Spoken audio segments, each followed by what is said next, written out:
नारायण नारायण श्री सत्यनारायण श्री सत्यनारायण। श्री सत्यनारायण कथा भक्ति गीत माला, तृतीय अध्याय साधु वैश्य की कथा। वचन और भक्ति का यह प्रसंग श्रद्धा से सुनोगे जब जब यह पावन कथा, तब तब तन मन में उतरेगा इसका सच्चा अर्थ। राजा चंद्रकेतु कर रहे थे पूजन सत्यनारायण भगवान का व्रत और अर्चन। वहीं एक व्यापारी साधु भी आया, शांत भाव से उसने यह दृश्य देखा। उसके मन में जिज्ञासा जागी, उसने विनम्रता से प्रश्न किया, हे राजन, यह कौन सा पावन व्रत है जिससे आपके जीवन में इतना मंगल है? राजा ने कहा, यह सत्यनारायण व्रत है। जो श्रद्धा से करे उसका जीवन सफल है, सुख शांति और कृपा मिलती है, मन की इच्छा पूर्ण होती है। यह सुनकर साधु मन में विचार करने लगा, शांत भाव से वह सब समझने लगा।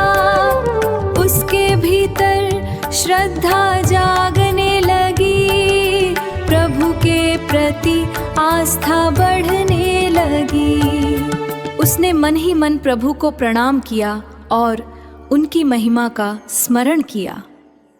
यह व्रत सच में बहुत पावन है, इससे जीवन में कल्याण है। ऐसा सोचकर उसने सिर झुका दिया, भक्ति से मन को भर लिया।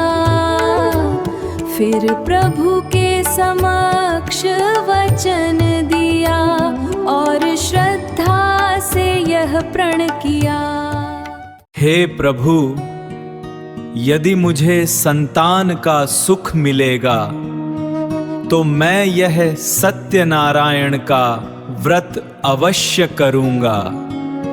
ऐसा कहकर वह आगे बढ़ गया, अपने कार्यों में फिर लग गया। धीरे धीरे समय बीतता गया और वचन मन से छूटता गया।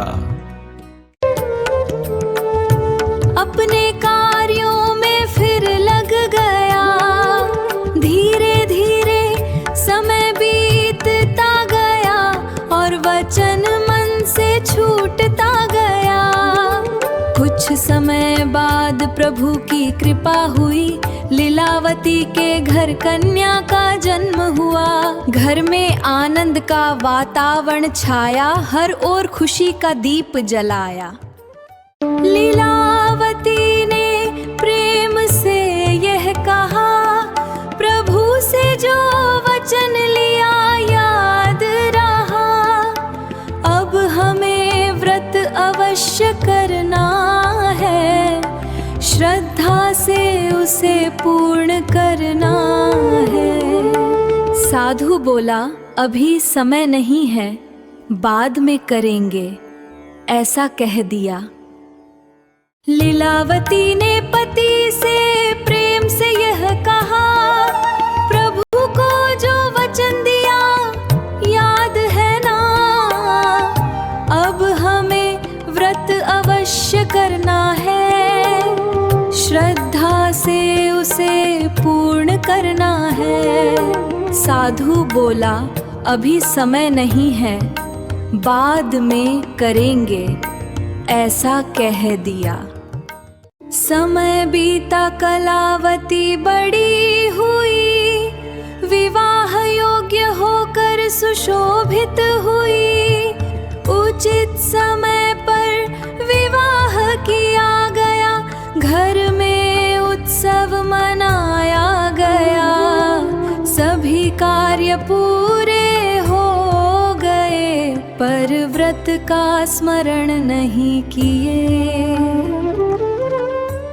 लीलावती ने फिर समझाया, अब तो व्रत कर लो यह बताया। साधु बोला व्यापार से लौट कर तब करेंगे यह कहकर वह दामाद संग यात्रा पर चला और वचन फिर पीछे रह गया। साधु अपने दामाद के साथ गया, व्यापार हेतु दूसरे नगर में रहा।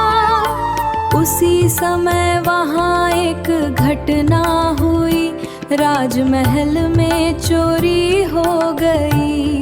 चोरों ने भय में रत्न छोड़ दिए, जहाँ साधु और दामाद विश्राम कर रहे थे। सैनिकों ने साधु और दामाद को रत्न थे वहाँ पाया और संदेह उन्हीं पर आया। यही चोर है ऐसा समझ लिया, बिना जांच के निर्णय कर लिया। दोनों को पकड़ कर ले जाया गया और कारागार में बंद किया गया।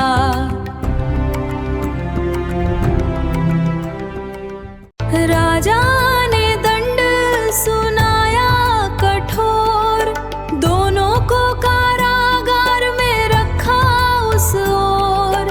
उनकी सारी संपत्ति ले ली गई, जीवन की दिशा बदल गई।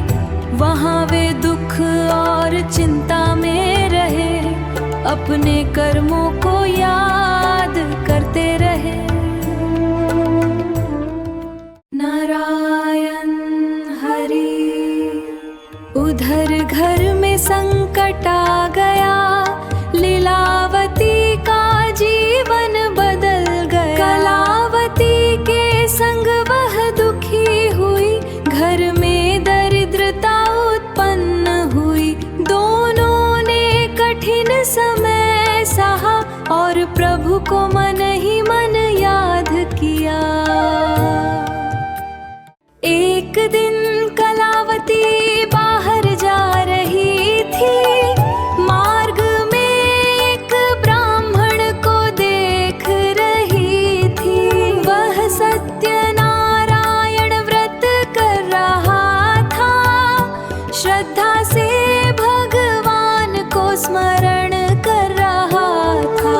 कलावती ने विनम्रता से पूछा, यह कौन सा व्रत है यह जाना? ब्राह्मण ने सरलता से बताया, यह सत्यनारायण व्रत कहलाता है। भक्ति से करने पर कष्ट मिटते हैं, जीवन में सुख शांति मिलते हैं। यह सुनकर वह घर लौट आई और माता को बात बताई। लीलावती और कलावती ने मिलकर निश्चय किया, अब यह व्रत अवश्य करेंगे। श्रद्धा और भक्ति से पूजन किया, भगवान से क्षमा का निवेदन किया। मन में विश्वास और नम्रता थी।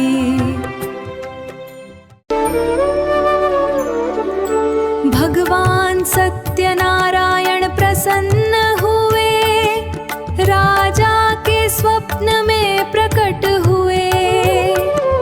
उन्होंने कहा वे निर्दोष हैं, उन्हें तुरंत मुक्त कर दो।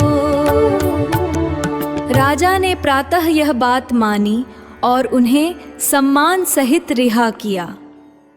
साधु ने यह सब समझ लिया, अपनी भूल को स्वीकार किया।